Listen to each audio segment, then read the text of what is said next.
Domains of Human Potential, a podcast designed for professionals committed to elevating their well-being and success as a whole person. Your co-hosts today are myself, Laurel Elders, and Howie Adams. We're with the Institute for Integrative Intelligence, where it's our passion to elevate human potential through the art and the science of masterful coaching. We offer Level 1 and Level 2 ICF accredited and CCE programs. Howie and I are thrilled to have with us today Dan Newby. Dan is a champion for emotional literacy and works with leaders, educators, and coaches worldwide. His passion is helping emotional literacy become common sense and to use emotions as a tool daily. He's authored 4 books on emotional literacy and its application to coaching. He regularly leads his course, Emotional Centered Coaching for Coaches and people who support people, including leaders, therapists, educators, faith leaders, and parents.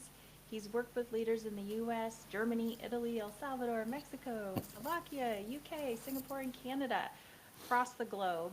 And he's joining us today from Spain. Welcome, Dan. Thank you. Delighted to be here. Thank you Yeah, for the invitation. great to have you. So for those tuning in, today's topic is covering the emotional domain. We've covered some of the other domains in the past episodes. And we're really gearing this topic towards practicing emotional literacy. So before we unpack what that means, Dan, I'd love to hear more about what prompted you to really, focus and hone in as a coach on the world of emotions, because some people would put emotions in the therapy realm, and you Hmm. have entered it as a coach. Yeah, yeah, thank you. Well, I was trained as an ontological coach, so I learned about language and the mechanics of language and how that works. And I learned about emotions and I learned about somatics, or the body. So all of these were part of my training as a coach. And what I found was that the language piece, the intellectual piece, was really the simplest piece. And that made a lot of sense. That was easy. For me, one of the things that was quite challenging was the emotional domain. And what it allowed me to do was, I think, fundamentally just understand myself much better. Like, why did I do what I did? What were those emotions about? What were they trying to tell me? How could they support me? And as a coach, I realized that all of our stories, everything we speak, comes from emotions.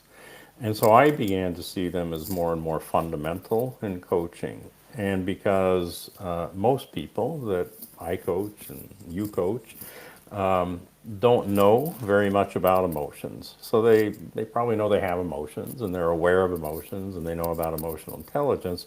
But in my experience, they haven't yet seen emotions as a tool that they can use every day. They've not quite yet seen emotions as normal, in the sense that they're just part of being human.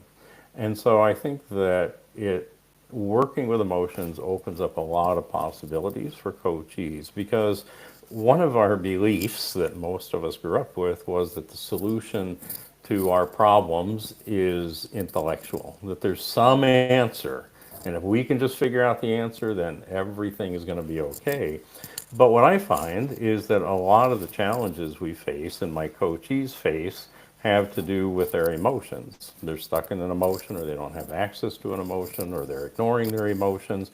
And they actually, once they begin to shift into that emotional self awareness, they recognize that, oh, it's not really an intellectual problem that they're trying to solve, it's an emotional question.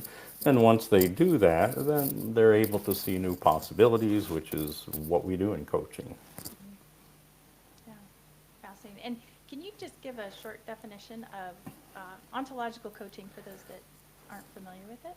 Sure, actually, absolutely. So ontological coaching is built on the idea that every human being operates and learns and knows in at least the 3 domains of language, and that's what we use to access our intellect, emotions, and the body. And that these 3 are a dynamic coherence, and so when we shift one, we shift the others.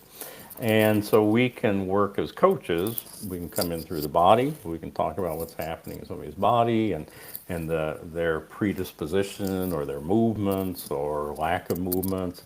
And we can also come in through the emotional domain to explore that. And we can use a more typical approach of looking at language and conversation and how a person processes information intellectually. Nice, thank you. Yeah, and they're so integrated. They are absolutely. We all have them. They're all integrated, and it is completely true in my experience that when we shift one, we shift the other two. And so the question often in coaching is, well, where is the coachee most comfortable entering, and what do we see might be have the greatest impact for them? Yeah. Yeah, and I'm just curious, what societal myths have you seen surface around emotion? So I know I kind of entered in with some people place emotions in the therapy world or the counseling world, and in Yeah. coaching we see, well, that's not necessarily the case. Yeah. If you look a little bit at the history of how humans have interpreted emotions, we've always tried to make meaning of them. We've tried to understand them. And the Greeks had their way, and the Romans had their way, and every culture has their own way of interpreting. And we, in the modern age, live in something I would call a psychological interpretation, meaning that we tend to do exactly what you said. When we think of emotions, we place them in the domain of psychology. And that has a history. The reason we do that is because 150 years ago, when we were dividing up the world into sciences, we had to put emotions somewhere. And so we thought, oh, well, psychology, that's where we'll put them.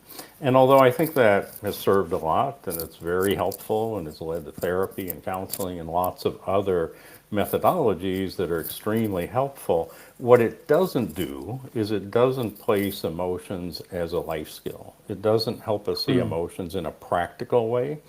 And that's what I care about. So you talked about practicing and practice based, and I consider myself a practitioner. So there's lots of great theories about emotions. There's lots of research into neuroscience, and I think that's all wonderful, but that's not me. That's not what I do. So I don't, it's not that I don't care about it, but I don't find it practical. And that's what I'm really interested in, is how do we develop emotions as a practice? And I think one of the first things is what you just alluded to. What are the myths we're living with that keep us from seeing that? And one of them is, well, we think that there are positive and negative emotions. And I would argue that's not the case. I think every emotion can help us, but every emotion can also be a barrier, depending on the situation. So if you take fear as an example, well, fear keeps us safe, right? It keeps us from going places that are dangerous or doing dangerous things or crossing the street without looking. Well, that's pretty good. But fear can also be a barrier to doing things that we're passionate about or we care about. So is fear a good emotion, positive, or is it negative? And I would say, well, it depends on your situation. So in the coaching, the way we approach that is to not talk about them as good or bad or positive or negative, but simply to talk about what emotion is the person experiencing and is that serving them in that situation or not. And if it is, fantastic, then there's nothing else we need to do. But if they say, well, not really, that emotion is really a barrier in some way, then we can address it and we can look at the possibility of shifting it. But there's lots of I work with about 8 or 9 myths that I see show up with people I work with everywhere, that we can control emotions. And in fact, we need to control our emotions. And I would argue that's not possible. We can't. And in fact, I don't think it would be very helpful, because then if I'm uncomfortable with anxiety, I would try to not feel anxiety. I would control it. But anxiety, again, is an emotion that gives us lots of information about possible dangers in our lives. There's a story, of course, in business that, well, this is not a place for emotions. Leave them at the door. Don't bring your emotions here. But every business I work with wants passion. They want honesty. They want integrity. They want compassion. They want affection. They want all of these emotions as part of their organization and the culture. And yet they say that about emotions. And what I've come to conclude is that, well, they don't want the emotions that make them uncomfortable, or they don't want the emotions that they see as a barrier to their business. But in fact, we're all human. We all have emotions. So we can't just leave them at the door. So my approach is more to say, well, we all have emotions. So maybe if we learned about emotions, we could be in choice about the ones that would help us achieve what we want to achieve. And we can also learn how to navigate the ones that are problematic for us. But we embrace them in a way. We don't dismiss them. We don't try to get rid of them. We say, well, they're just part of life, just like, every human being has to eat. So he created lunch breaks, and many human beings, me included, love coffee. So we have coffee breaks. So we've taken those things, which are just part of being human, and we've integrated them into our work rhythm or our work structure. And we can do the same with emotions. And for me, much more productive. So there's about 8 or 9 of these that, show up regularly. And when people begin to question them, most of the time they say, no, that's true. That doesn't really make too much sense. That's what I learned. That's what I heard. But as I look at them, I can see a different way, a different interpretation. And the last one I'll share is that people sometimes think that emotions are random. They just show up when they want to show up, or that they're capricious, yeah, and that they're illogical. So I don't know if you remember Dr. Spock on Star Trek, but this is what he always said. And I think there's confusion because I would say emotions are irrational. They're not just of reason, but they're actually quite logical. They have a structure, they have a pattern, they're predictable reactions to experiences. So when you lose something you care about, you always feel sadness. It's just logical, and it never varies. So we can begin to trust the emotions and begin to see that, oh, there's this pattern here. And if I learn to listen to the emotion and what it's trying to tell me or what it's trying to show me, that they're a great source of information. It's still up to us to decide, but they give us information that we can't get in any other way. Yeah, such a key point, almost like a whole language. It is, and often when people are starting, they say, "Oh, well, I know these words. Like I know the word contempt, but I can't tell you exactly what it means or exactly what it feels like." So we begin to build our emotional vocabulary. It is learning a new language, and that's a piece that we have to invest the time in. There's things we just have to memorize. We just have to remember, just like in any other discipline. But the more we do, the more connections we see, and the more logic, and the more relevance, and the more practicality we see. So for me, well worth the investment in learning those. It also it gives us the ability to understand ourselves better because there's more nuance to what we're noticing about ourselves and how we're naming it. And it also helps us understand other people better. And this was the magic for me. I realized, oh, well, this helps me understand me better. And suddenly everybody else made a lot more sense. Why they did, what they did, how they did it, the things they said, suddenly it wasn't quite so mysterious because I understood that, well, I know what would drive me. I know what emotion would have me do that. I wonder if it's the same emotion for them. And many times I think it is. Yeah. I appreciate what you were saying too about the practice part. When I was a couple years back, I was like, oh, I've learned all this amazing stuff, integrative coaching, integral coaching. And then one day I was like, wait, why am I still struggling? And I realized, oh, I'm not practicing. I had intellectualized and thought, oh, I've learned it, But it's in the practice that brings it all to life, right? So, Yeah, there's a distinction I work with, the difference between knowing about and knowing how. And the knowing about, I know a lot about soccer, or in Europe we call it football. I mean, I know a fair amount about it, but I don't know it as a sport. As an adult, I haven't played soccer, so I know about it, but I can't go out and do what a soccer player can go out and do. And this is true about lots of things. If we watch lots of cooking shows, let's say, well, we know about cooking. But if we want to learn to cook, we need to go into the kitchen and we need to cook. And we need to make mistakes and we need to make discoveries and we need to burn things and we need to have our successes. That's how we truly embody learning. It's the doing, it's the practice piece. So this is what I invite people to is let's practice, let's explore, let's play with this. So in the courses I teach, there's always this element of self-practice where you track your emotions, you reflect on your emotions, or you reconstruct your emotions. Because if you can do it for you, you can do it for your coachee. But you have to learn to do it for you from the inside out, is that you can't just approach it theoretically because it's missing this whole element of practice and the experience of it, which is what you get through the practice. So it's really embodied learning the way I think about it. I appreciate that. Yeah. Howie, what's coming up for you as we explore this? Oh, a lot of things. One question, Dan.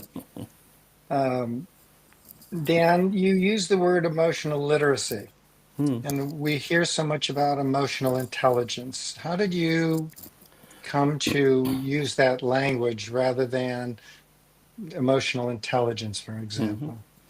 Well, again, it comes down to practice, I think. And what I realized was that, when children are young and we want to help them take advantage of their intellect, what do? We teach them the alphabet, often the alphabet song.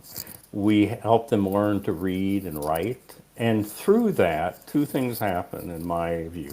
One, they get access to the intellect they already have. And two, they have a tool to augment that intellect, right? To build it, to strengthen it, to build knowledge, to grow. And the realization for me was that there's something absolutely parallel with emotions, is that we need to be able to first notice our emotions and then name our emotions and understand the structure of the emotion and what it's trying to tell us and the impulse and the purpose. And we need to be able to distinguish it from other emotions. And once we build this information, then we can do something I call navigate. We can use our emotions to navigate life, so we don't need to control them. It's more like dancing with them. It's more like listening to them, responding to them, paying attention to them. So for me, emotional literacy made a lot of sense. So recently, though, I've been working with a partner on creating an emotional regulation assessment so that we could take an assessment, a standardized assessment, and it would tell us several things. One, what's our level of emotional intelligence, which is our native capacity plus whatever we've learned experientially. It would tell us our level of emotional literacy, like what do we know in the way I'm talking about it, our our level of emotional resilience, how good are we at bouncing back, our emotional agility, how good are we shifting between emotions, and overall, what's our capacity for emotional regulation? Because this is what I think we really are looking for, even if we're studying neuroscience, even if we're studying emotional intelligence. What I think most of us would like to have is this ability to regulate, Mm, to choose our emotions, to shift our emotions, to be able to select those that would be most helpful to us in any given situation. So for me, this whole idea of emotional literacy has led to, I think, a broader conversation about emotional regulation. And emotional literacy is a key part of that. And one of the things that we've discovered through what we're developing and also through the use of this assessment that I've done with some coachees is that sometimes we can have a coachee who's very emotionally resilient. They can bounce back from things. Their whole lives, they've had to do that for whatever reason. And so they've developed this skill, but they still may not have much strength in emotional literacy. So, what does that tell us? Well, to be emotionally resilient, we don't have to know about emotions. We can develop that independently. And just because we're emotionally literate doesn't mean we'll be emotionally resilient. But the way to strengthen our ability to regulate emotionally is to develop all of those. So I Mm. think that what it allows us to do is be much more focused on, oh, okay, it's not just learning emotions or learning about emotions, but which area is going to help me the most? Is it more emotional literacy? Is it more emotional agility? Is it greater emotional resilience? It's a wonderful opportunity because for me, it's no different than, we take standardized tests and we say, oh, I could work on my math. I could work on science. I could work on language, right? Yeah, it helps us see where we would put our attention if we want to strengthen that domain of emotions. Laurel, I do have another question, if I may. Oh, please. So, Dan, I wonder if you could take all that you've offered and put it into an example, if you will. You're in a conversation with a client. They either ideally mention, not so much ideally, but they mention an emotion per se, or you reflect that I am observing that. How do you integrate that conversation of emotional literacy with your clients in a coaching conversation? How do you practice that? Well, a lot of times when we ask, first of all, coaches have this habit of asking coachees how they feel. And Right. for me, that's a little bit vague because sometimes we ask people how they feel and they say, I feel like it's going to rain today. Or they say, they tell you something intellectual. They give you, what they're thinking rather than what they're experiencing emotionally. So the first, I know that they're doing their best. That's my presumption. But as an example, many times somebody will say to me, well, I'm feeling really nervous. Well, nervous for me is an energy in our body, but it's not a specific emotion. And the reason I say that is because think of all the emotions that could produce that experience of nervousness. Anticipation, it could be apprehension, it could be anxiety, it could be uncertainty, it could be fear. So there's lots of emotions that might produce that experience for someone. Mm. So my approach is to say, great, let's acknowledge that.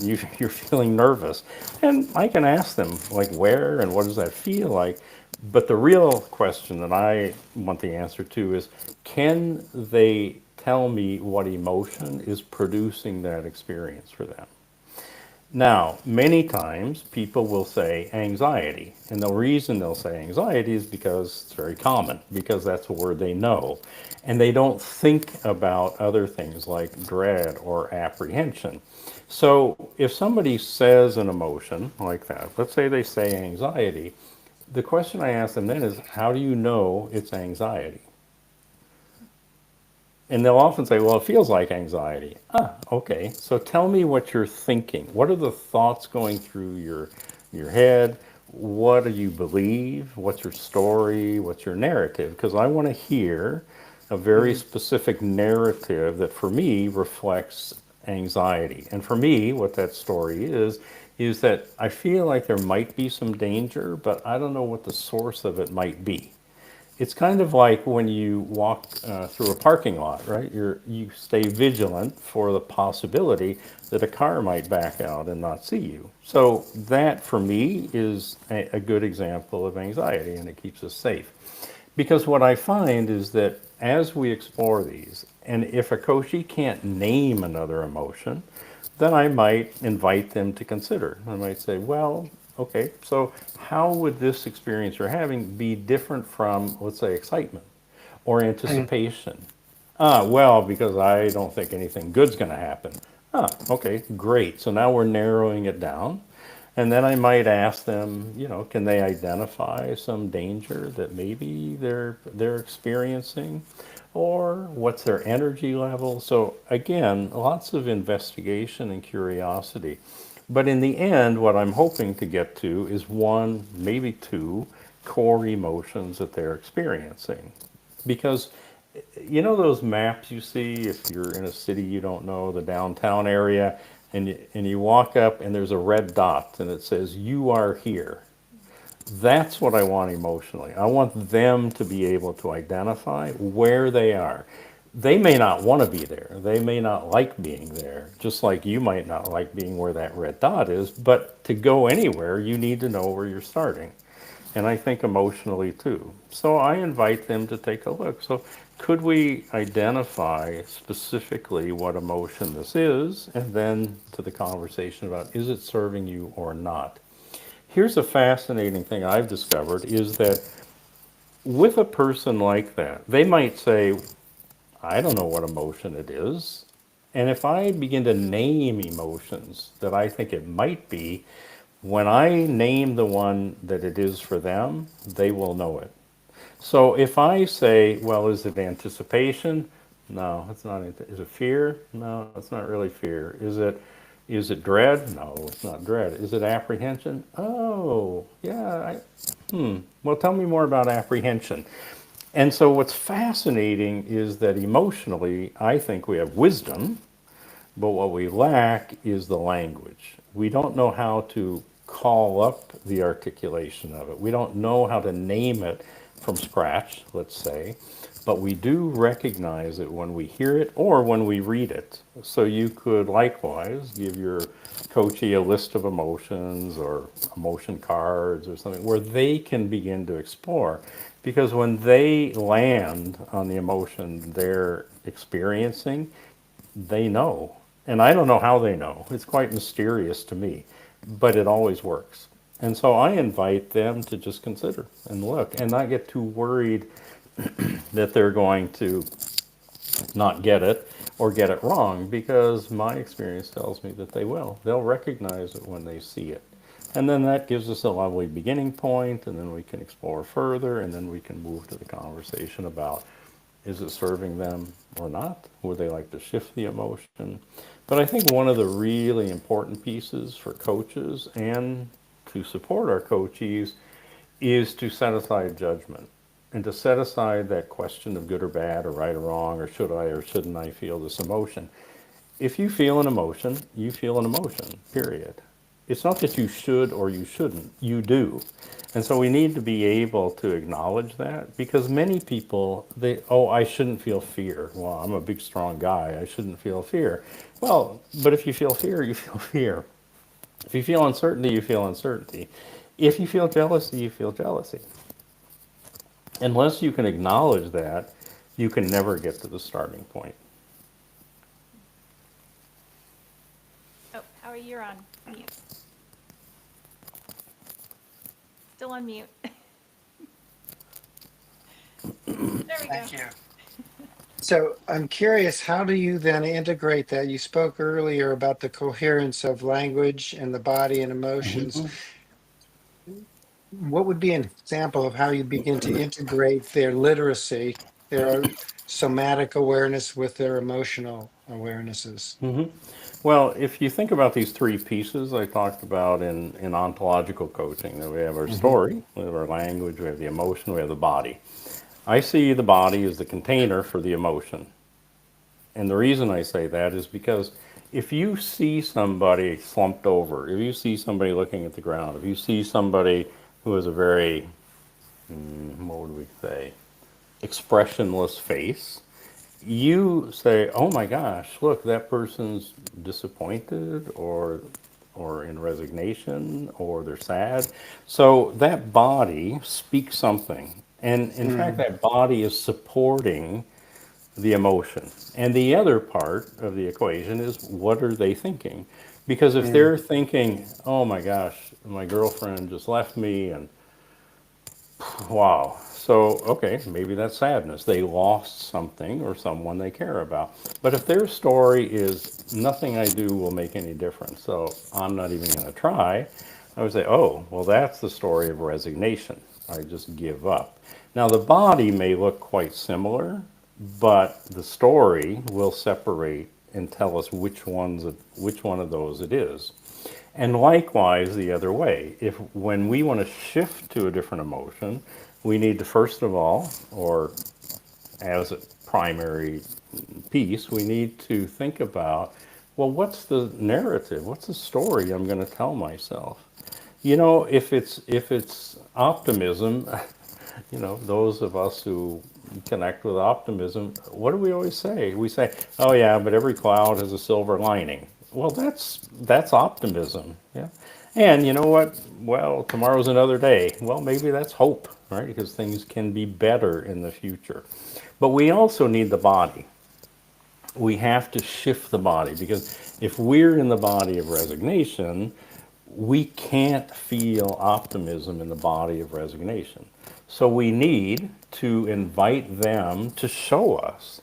Okay, let's Mm, say they want to shift to optimism. So our question is, what do you need to be thinking? What's the story? What's the narrative that you need going through your head in order to connect with the emotion of optimism? And they will probably be able to tell you something. And then the question is, and show me the body of optimism mm, for you. And this is lovely because many people would say that they don't know. And I would argue that they do know, but you have to invite them to do it. I mm, have one of the things, one of the emotions I work with a lot is dignity.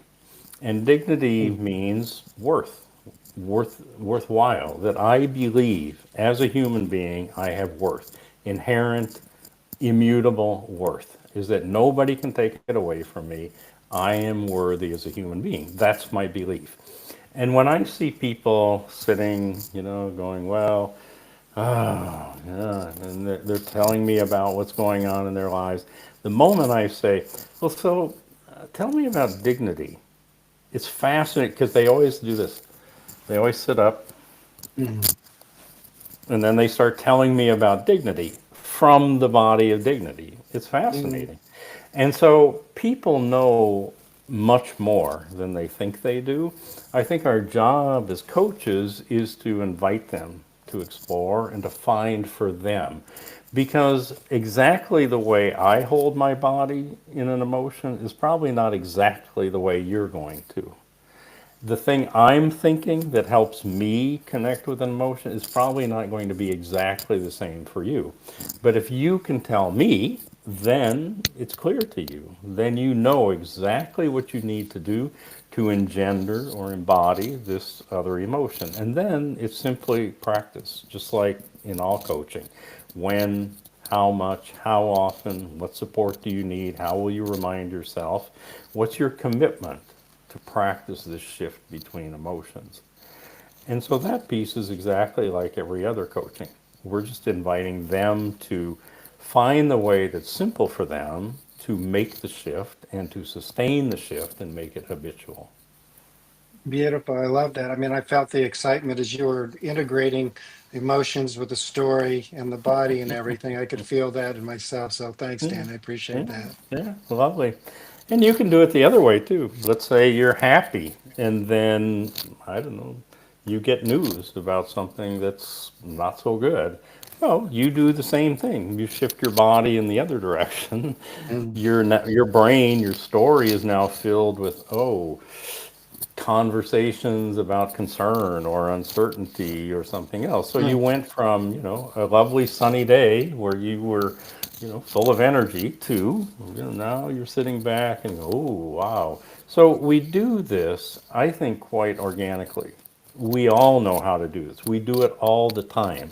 But what's missing for most people is being able to do it intentionally. Understanding mm, that, oh, I can choose that. And that piece, when people learn it, is incredibly empowering because then they're in charge. Now, that doesn't mean that if I'm feeling devastated because of something, I can suddenly shift to joy. No, but what it does tell me is I have a lot of latitude in the emotion I'm experiencing. And if I truly say this is not serving me, then I have a path. I have a path out of there. I might need some help. Might help to have a coach, of course. But mm, the more we do it, the more we practice, the easier it gets, the more fluid it gets. And I would mm, say we get more fluent with our emotions and our ability to regulate emotionally. Beautiful. Thank you. Thank you. Okay, so I'm really curious. Okay. If we can go back a moment to, Sure. you said that something about like anxiousness, or I think it was nervousness, may not be the starting point. How do Yeah. you distinguish between what might be a core emotion or starting point versus I don't know, like a secondary maybe? Yeah, well, there are certain things that I think of as not quite emotions or emotional indicators. So when people say something like, I feel overwhelmed, well, I would say that's not a specific emotion because, and the reason is fundamental to your question. Can I think of more than one emotion that would produce that experience for someone?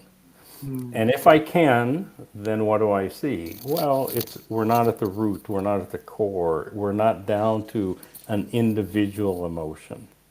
But if I tell you something like regret, I feel regret. Well, are there other emotions that can make me feel regret? I can't really think of any.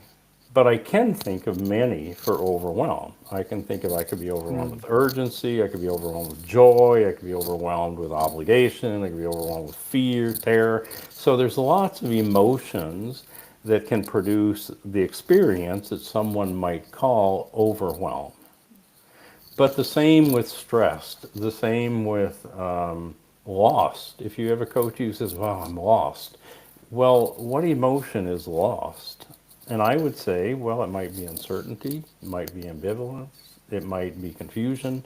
So there's several emotions that might be living there that they haven't identified, but they're describing their experience to you. And your job, in my view, as the coach, is to help them see that. Okay, lost, fantastic. You feel lost. Let's talk about feeling lost and what emotions for you produce that sense that you're lost.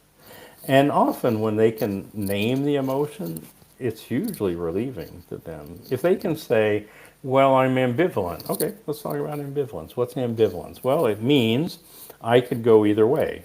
Ambi, both, right? Directions, right? And what does it mean if you take a look at it? It means that I'm faced with a decision between two things that both are important to me. They both might have positive outcomes, in my view, or they might both have negative outcomes, in my view. They're both important to me, and I'm unsure which way to go. Right? Do I take a job in New York City or do I take a job in South Africa? Wow, they're both appealing. They're both interesting. They both give me possibilities, and so for the moment, I don't know. I'm a little bit lost in my decision making between those two possibilities. But on the other hand, oh, I need an operation because I'm ill, but I don't like operations, so I can either stay with my illness and hope for the best, or I can have the operation, which I dread having. So I'm ambivalent about what to do. Yeah. And ambivalence is one of those emotions. But when we can name it, when we can see it logically, then I think it helps us enormously to decide, okay, what do I need in order to break that gridlock that shows up in ambivalence? What would help me? What would help me be clearer about which decision would be of most value to me? Yeah. Probably. Yeah. Wow. Thank you for sharing Yeah. that. That's really interesting. Gives me a whole different perspective on emotional literacy for sure. Yeah. Good. I'm curious, what transformations have you seen this work provide clients? mm, I think the biggest one fundamentally is they will tell you that they feel much more peace mm, and they feel much more confidence in the sense that they trust themselves more, I think, in their decision making and in their choices and in their, when they solve problems, for instance, or make decisions. So I think they would tell you that in general, that they often feel much more peaceful. There's an expression that we use a lot when we say, oh, somebody is, seems like they're really comfortable in their own skin. Mm, And I think that applies a lot because what happens is you begin to align emotionally, but with your values, with your beliefs, with your preferences. And I find that people judge themselves far less. I think mm, particularly when we work with dignity, they feel much more empowered. They feel stronger. So I think it depends on what we're working with exactly, but I would say that the shifts I see are generally quite profound in people is that they see themselves differently. They learn about a part of themselves that they really didn't know very much about before, and often it gave them trouble. It was uncomfortable, and sometimes they were suffering because of the mhm, emotions that they were experiencing, but they didn't know what to do with them. They didn't really understand what they were. They didn't know how to shift them. They might not have even known you could shift them. And so it gives them, a whole toolbox, a whole set of possibilities that they could use to resolve their own challenges in life. And I think that, again, this is what we want to do as coaches. We want to inspire and empower them, enable them to live their lives in the best way that they can figure out. So if we can help them with that, and I think working with emotions is a tremendous place where we can. Yeah, wonderful. Thank you. So we're almost at time, but I would love for you to share a little bit more, and I could continue. I have so many questions. um, but you have a new book coming out. I'd love for you to share more with the listeners about that work. Yeah, lovely. Well, the new book coming out is called Dignity in Leadership. mm, And it's based on the idea that we're all leaders. I mean, we all lead something. And when we're leading and people are following us, is that emotions are a key part of that. And we talk about lots of them. We talk about, respect, and we talk about compassion, etc. But dignity, like I said, holds I always think of it as a kind of uber emotion because when we feel mm, dignity, then we can access all those other emotions. Why? Because we're worth it. We're worth spending time on. So we can take care of ourselves, we can set boundaries, we can say no, etc. And one of the unique things about dignity is that I can't be in dignity if I don't simultaneously extend dignity to others. mm, It's an aspect of dignity that I don't see with other emotions. It's quite unique as far as I can discern. But what it means is that as a leader, if we truly stand in dignity, we will extend dignity to others. And what does that mm, mean? Well, it means we treat them with respect. It means we are compassionate. It means we are curious about them, is that we treat them as worthy human beings. And not that we're better and they're worse, or they're better and anybody else is worse. Just simply like we're all in this together. So how are we going to make the best of it? So the book is really a very practical and pragmatic approach to understanding emotions, one, but other themes too, like perception. Like, how do we perceive ourselves? How do we perceive other people?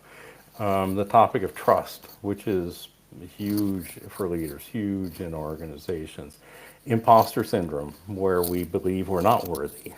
And so, and that lives in some very, very talented, successful leaders also feel unworthy to be in that position.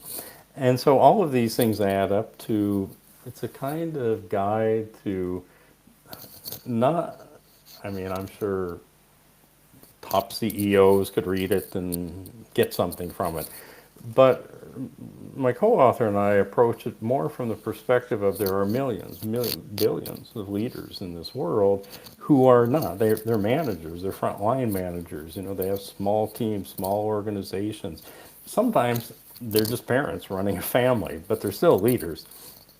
And Mhm. these are people that we can see could benefit from taking a look at in a very practical way, like, oh, what could I do to be more of the leader I would like to be?